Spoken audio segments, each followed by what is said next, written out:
Good morning all. આપણો આજનો topic છે સાપેક્ષ વેગ.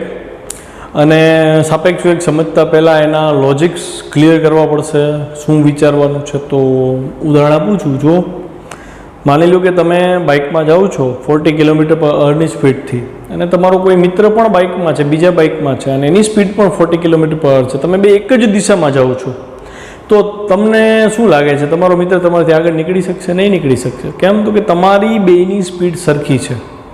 એટલે કે તમારા માટે સામેવાળો મિત્ર તમારી સાપેક્ષે સ્થિર હોય એવું લાગશે. જો બહુ સારી રીતે સમજવું હોય ને તો એમ સમજો કે બે ટ્રેન જે છે એ રેલવે ટ્રેક ઉપર સમાન દિશામાં સમાન ઝડપથી ગતિ કરે છે. એક ટ્રેનમાં તમે બેઠા છો, બીજી ટ્રેનમાં તમારો મિત્ર બેઠો છે. તમે માત્ર ને માત્ર એકબીજાને જોઈ શકો છો બારીમાંથી, તમને જમીન દેખાતી નથી. હવે ટ્રેન બે એક જ દિશામાં ગતિ કરતી હોય અને માની લો કે વાઇબ્રેશન એ ફીલ નથી થતું તમને, તો શું તમે નક્કી કરી શકશો ટ્રેન ગતિમાં છે કે સ્થિર છે? નહીં ખબર પડે તમને. તમને એમ જ લાગશે ટ્રેન સ્થિર છે. પણ જો હું એમ કહું કે ભાઈ પ્લેટફોર્મ ઉપર તમારો ત્રીજો મિત્ર ઊભો છે, એ તમને બેયને જોઈ શકે છે, તો એ એમ કહેશે કે ના ભાઈ તમે બંને ગતિમાં છો. મતલબ કે ખાલી પદાર્થ ગતિ કરે છે એવું કહેવું અર્થવાળું નથી. માની લો કે હું એમ કહું કે અત્યારે જો તમે આ ક્લાસરૂમમાં બેઠા હોત તો શું તમે ગતિમાં છો કે તમે સ્થિરમાં છો? નક્કી કરી શકો? ન કરી શકાય. કેમ? તો કે તમારે સામે કોઈક એક વસ્તુને રાખવી પડે સંદર્ભમાં, સાપેક્ષમાં.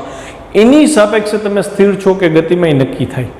જો હું એમ કહું કે આ ક્લાસમાં 30 જણા બેઠા છે, તો દરેકે દરેક વ્યક્તિ એકબીજાની સાપેક્ષે સ્થિર છે. કેમ? તો કે બધાની ઝડપ 0-0 જ લાગશે તમને, કોઈ જગ્યાએથી આગળ વધી જતું નથી. પણ જો હું એમ કહું કે બાજુના રોડ ઉપરથી અગર એક બાઇક નીકળે છે, તો તમે બધા એમ કહેશો કે બાઇક આગળ તરફ ગતિ કરે છે. પણ બાઇકવાળાને શું ફીલ થશે? આખો ક્લાસ પાછળ જતો હોય ને એવું લાગશે.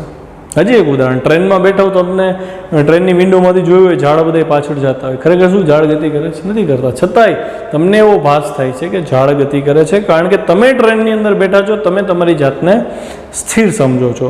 તો પહેલો સ્ટેપ અહીંયા કે જે કોઈ ઓબ્ઝર્વર, જે કોઈ અવલોકનકાર છે, જે અવલોકન કરે છે કે પદાર્થ ગતિમાં છે કે સ્થિર છે, એના માટે એ જ્યાં બેઠો છે એને તો એ પોતે સ્થિર જ ગણશે. મતલબ જો તમે ટ્રેનમાં બેઠા છો, ટ્રેન ભલે ગતિ કરતી હોય, પણ તમે ટ્રેનમાંથી બેસીને અવલોકન કરો છો, તો તમારા માટે ટ્રેન તમે સ્થિર જ ગણશો.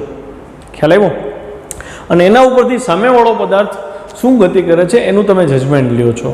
મતલબ કે કોઈ પદાર્થ ગતિ કરે છે કે નહીં એ નક્કી કરવા સામે તમારે એક બીજો પદાર્થ ધ્યાનમાં લેવો પડે કે જેની સાપેક્ષે તમે નક્કી કરશો કે આ પદાર્થ ગતિ કરે છે કે નહીં. માની લો કે હું આ રૂમની જ વાત કરું, બરાબર? તમે છો, હું છું, આ બધે જો રૂમમાં હોય તો આપણે એકબીજાને સ્થિર જ લાગશે.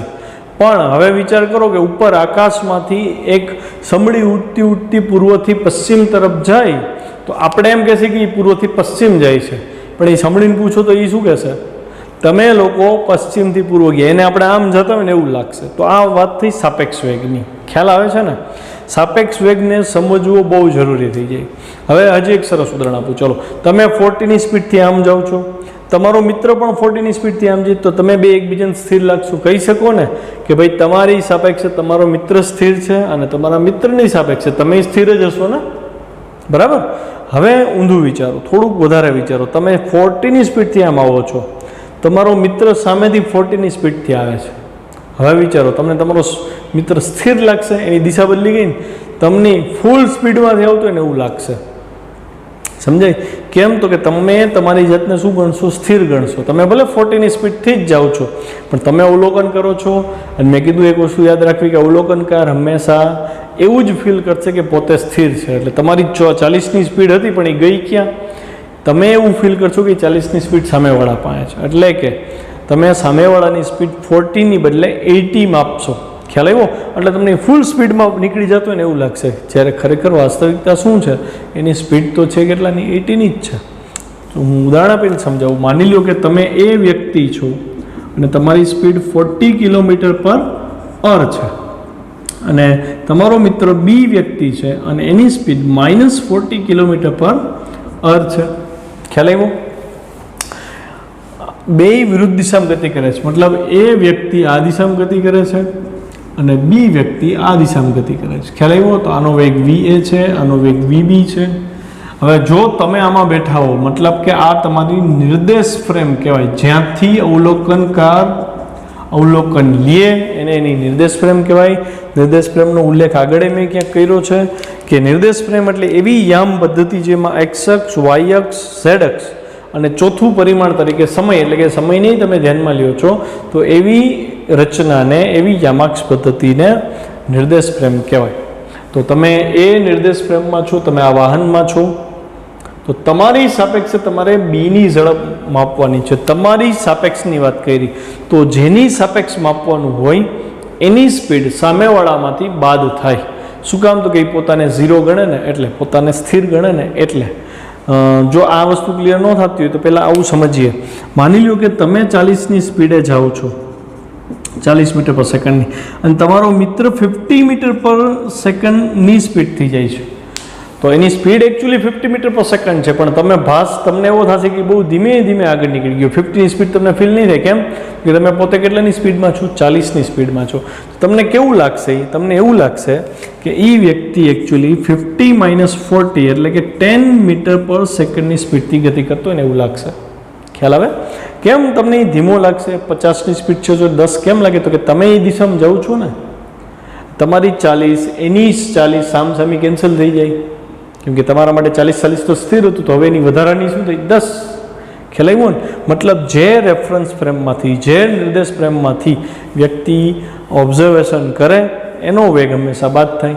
તો અહીંયા તમે તમારી નિર્દેશ ફ્રેમ A છે, તમે બીનો વેગ શોધવા માંગો છો, તો તમારે બીના વેગમાંથી તમારી રેફરન્સ ફ્રેમ એટલે કે તમે જેમાં છો એનો વેગ તમારે બાદ કરવો પડે. આને બોલાય આવી રીતે એની સાપેક્ષે બીનો વેગ. શું બોલાય? એની સાપેક્ષે બીનો વેગ, VBA, velocity of B with respect to A. બીની સાપેક્ષે એની સાપેક્ષે બીનો વેગ છેલ્લો હોય ને એની સાપેક્ષ હોય. એટલે કે તમે એવું ઇમેજિન કરી લ્યો, અહીં છેલ્લો જે લેટર આવે ને અહીંયા તમે છો, અવલોકનકાર તમે છો, તમે ત્યાં છો, એની સાપેક્ષે તમે સામેવાળો પદાર્થ બી એનો વેગ તમે માપવાનો પ્રયત્ન કરો છો. હવે તમે સમજો, ફરીથી આપણું આ ઉદાહરણ લઈ. આની સ્પીડ +40 હતી, આની સ્પીડ -40 હતી. તો હવે હું એમ કહું કે બીની સ્પીડ તમને શું લાગશે? તો તમે તરત સૂત્ર લખશો ને, બીની સ્પીડ એની સાપેક્ષે VB - VA. તો VB કેટલી હતી? VB તમે જો અહીં લખી હતી -40, અને VA એટલે તમારી સ્પીડ -40, માઇનસ તો આમ મૂક્યા, VA ની વેલ્યુ 40 હતી. તમને જો સ્પીડ કેટલી લઈ ગઈ? 80, -80. કેમ -80? તો કે વાહન તો તમારી તરફ આવતું હતું ને ઋણ દિશામાં, એટલે -80. મતલબ તમારી સામેથી જે કોઈ પદાર્થ આવશે એની તમને સ્પીડ વધારે હોય ને એવું ફીલ થશે. કેમ? કે તમે ઇનડાયરેક્ટલી તમારી સ્પીડને એની સ્પીડમાંથી બાદ કરો છો. એની સ્પીડની ડિરેક્શન ઋણ હતી, તમારી સ્પીડમાંથી બાદ થઈ એટલે ઋણ ઉમેરાઈ ગયા અને એની સ્પીડ વધારે ફીલ થાય. કદાચ હજી કોઈને વિઝ્યુલાઇઝ ન થયું તો હજી એક ઉદાહરણ આપું. એક ટ્રેનમાં તમે જાઓ છો અને બાજુના ટ્રેક ઉપર જો કોઈ ટ્રેન સામી મળે તો તમને એકદમ સ્પીડમાં જતી હોય ને એવું આભાસ થાય. ખરેખર એ એકદમ સ્પીડમાં નથી જતી, તમે અમુક સ્પીડથી જાઓ છો આમ, એ અમુક સ્પીડથી આવે છે આમ, એટલે તમે તમારી જાતને સ્થિર ગણશો અને તમારા ટ્રેનની સ્પીડે એને મળી જતી હોય એવી રીતે તમે એને જોશો. સાપેક્ષ વેગ ખ્યાલ આવે ને?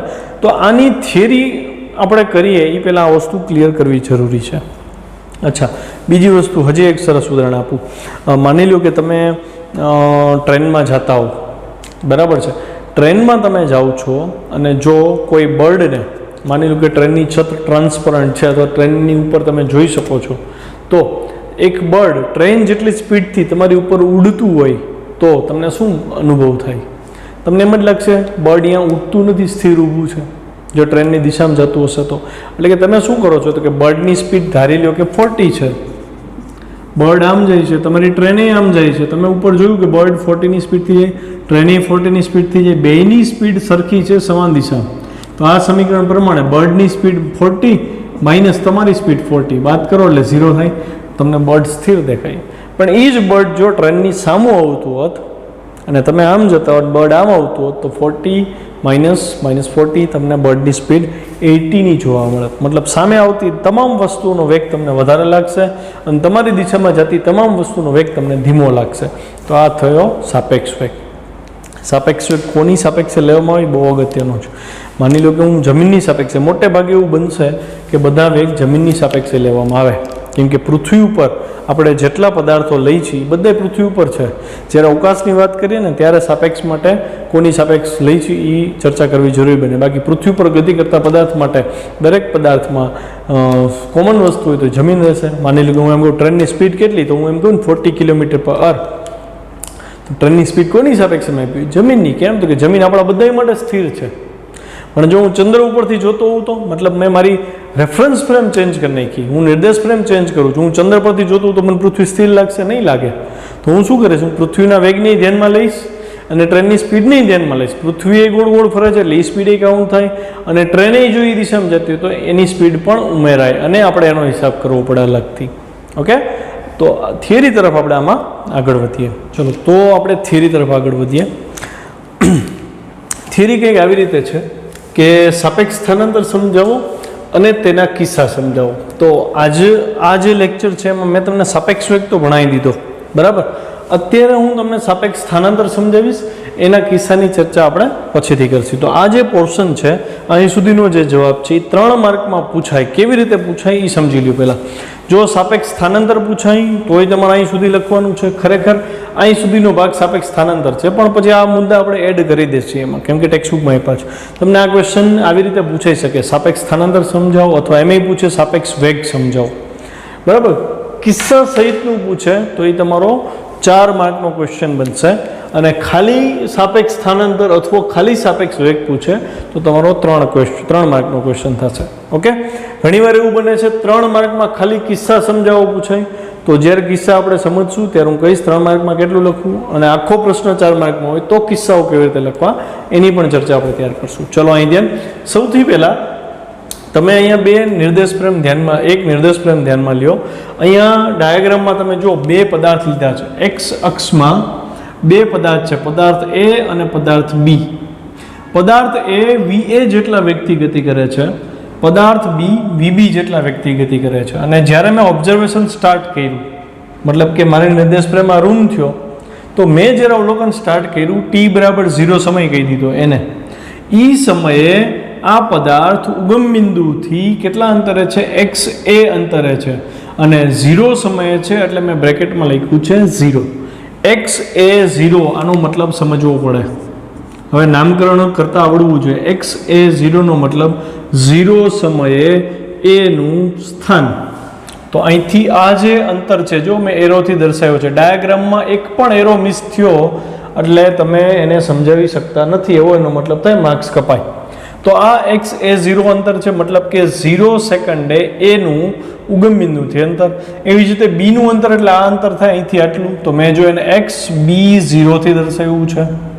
અચ્છા, તો બેયના સ્થાન ખબર છે અને સાપેક્ષ વર્ડનો મતલબ મેં તમને સમજાવી દીધું છે. સાપેક્ષ વર્ડ આવે જેની સાપેક્ષ હોય ને એને બાદ કરવાનું થાય. હું એમ કહું એની સાપેક્ષે વેગ, તો એનો વેગ બાદ થાય. આપણે આગળ ટોપિકમાં એ ચર્ચા કરી હતી. એનો મતલબ એવો કરવો તમારે. કેમ? તો કે પોતાને તો સ્થિર સમજે છે.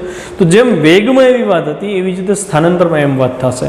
જો કેવી રીતે, તો હું એમ કહું ને કે બીનું સ્થાન એની સાપેક્ષે, ફરીથી બીનું એ સાપેક્ષે સ્થાન, તો એ એમ જ સમજશે કે પોતે ઉગમ બિંદુ ઉપર છે. એ પાછળ જોતો જ નથી, એ પોતાને ઉગમ બિંદુ ઉપર સમજશે. તો એને બીનું અંતર કેટલું મપાશે? તો એ અહીંથી આટલું અંતર જ મેઝર કરશે ને.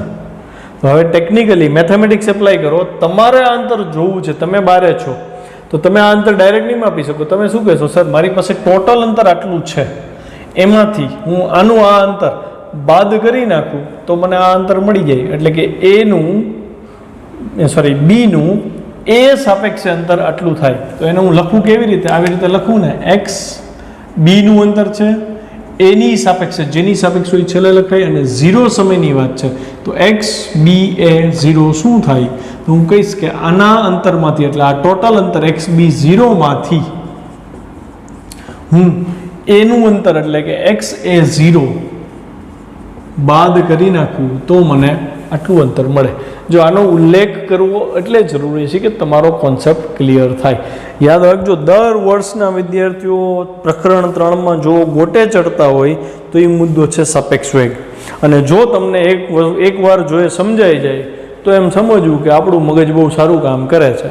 ન સમજાય તો જરાય મૂંઝાવો નહીં, મને એક કોલ આપી દેવાનો કે સર મને આ થોડુંક વધારે ડિટેલમાં સમજાવો, હું તમને લાઈવ ફોનમાં એક્ઝામ્પલ આપીને આ વસ્તુ સમજાવી શકીશ. તો મને એટલી તો ખબર પડી ગઈ કે બીનું એ સાપેક્ષે સ્થાન એક્સ બી એ કેવી રીતે મળે, તો કે બીનું જે સ્થાનાંતર છે ટોટલ એમાંથી એનું સ્થાનાંતર બાદ કરવું એટલે મને બીનું એ સાપેક્ષે અંતર મળે. એવી જ રીતે વેગમાં થાય, એવી જ રીતે પ્રવેગમાં થશે. યાદ રાખજો, સરેરાશ સ્થાનાંતર, સરેરાશ વેગ, સરેરાશ પ્રવેગ, આ ત્રણેય કિસ્સામાં તમારે જેની સાપેક્ષે વેગ ગોતો, જેની સાપેક્ષે સ્થાનાંતર ગોતો કે જેની સાપેક્ષે પ્રવેગ ગોતો, એનો સ્થાનાંતર, એનો વેગ અથવા એનો પ્રવેગ તમારે બાદ કરવાનો થાય. મતલબ એની સાપેક્ષે જો તમે વેગ ગોતતા હોય તો એના વેગને બાદ કરો, એની સાપેક્ષે સ્થાનાંતર ગોતતા હોય તો એના સ્થાનાંતરને બાદ કરો, એની સાપેક્ષ પ્રવેગ ગોતતા હોય તો એના પ્રવેગને બાદ કરો. ખ્યાલ આવે? બહુ ઇઝી મેથડથી યાદ રહી જશે ને પછી તમે જ્યારે વિઝ્યુઅલાઇઝ કરશો, મતલબ જ્યારે એમસીક્યુ ગણશો ત્યારે તમને એ કાયદેસર દેખાશે. જુઓ, ચલો અહીં ધ્યાન. તો ફરીથી ડાયાગ્રામ સમજી લો. t બરાબર 0 સમયે એ કણ સ્થિર, એ કણનું સ્થાન XA0 છે, બીનું સ્થાન XB0 હતું, તો આ બેનું સ્થાનાંતર બીનું એ સાપેક્ષે સ્થાનાંતર એટલે XB0 - XA0 થયું. મેં આ ખાલી સમજૂતી માટે લખ્યું છે. થિયરીમાં કેમ આગળ વધવું એ જુઓ. પહેલો મુદ્દો ડાયાગ્રામ એક્સપ્લેન કરે છે. પહેલો ડાયાગ્રામ છે એને ધારો કે બે કણ A અને B છે, અચળ વેગ આપ્યા છે. અચળ વેગી ગતિ કરે એટલે પ્રવેગી ગતિના સમીકરણો અહીંયા હું ધ્યાનમાં લેવાનો નથી. તો અચળ વેગથી ગતિ કરે છે એટલે અચળ વેગ A નો VA અને B નો VB છે. બે ધન x દિશામાં ગતિ કરે, તમે જો બેયની ગતિની દિશા સમાન છે, બરાબર. પછી હવે જુઓ, t બરાબર 0 સમય તો તમે એના સ્થાન નક્કી કરી લીધા. આ ગતિ કરે છે અને આ ગતિ કરે છે એટલે હું એમ કહું કે 2-5 મિનિટ 10 મિનિટ સમય વીતી જશે તો એ કણ થોડોક આગળ નીકળી જશે, બી કણ થોડોક આગળ નીકળશે.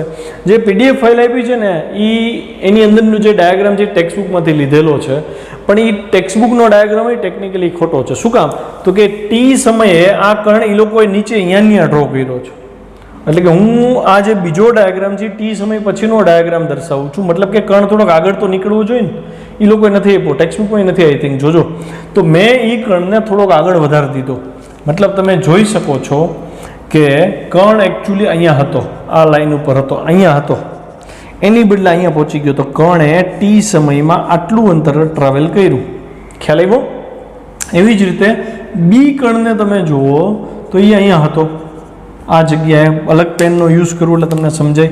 બી કણ અહીંયા હતો, આ બી અહીંયા હતો 0 સમયે છે, એની બદલે હવે એ આગળ નીકળી ગયો એટલે એણે કંઈક ડિસ્ટન્સ ટ્રાવેલ કર્યું. એનો મતલબ આ ડિસ્ટન્સ ટ્રાવેલ કરવાનું કારણ એનો વેગ હતો.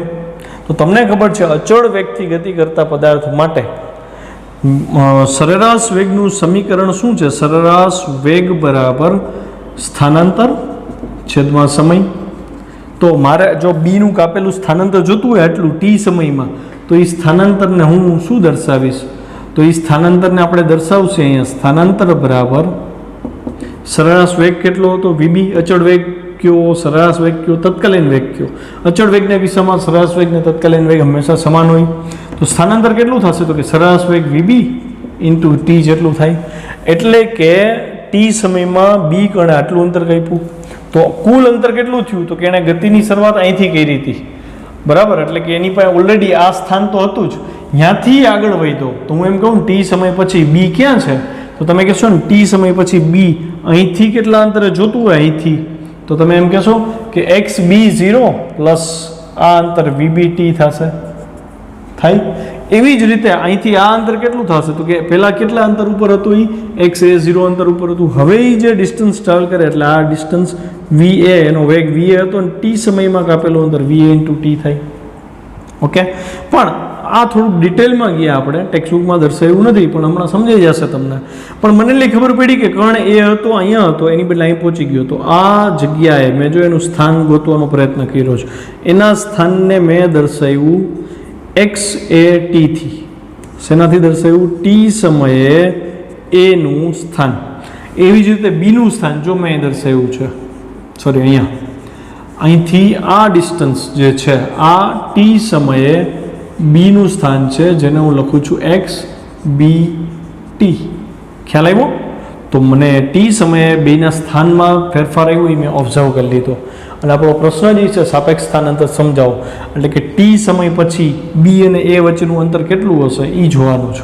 જો અહીંયા જે અંતર હતું બે વચ્ચેનું યા હતું, આ બે વચ્ચેનું અંતર અલગ હશે, કેમ કે બેના વેગ સરખા છે કે નહીં એ આપણને ખબર નથી. સરખા હોત બેના વેગ તો પહેલાં જો 5 મીટર અંતર હોત તો અહીંયા 5 મીટર હોત, પણ જો આ બી વધારે સ્પીડથી જતો હોત તો અહીંયા 5 મીટર હોત, તો અહીંયા અંતર વધારે હોત. આ ધીમો હોત તો આ અંતર એનાથી ઓછું હોત. ખ્યાલ આવે છે? ઓકે.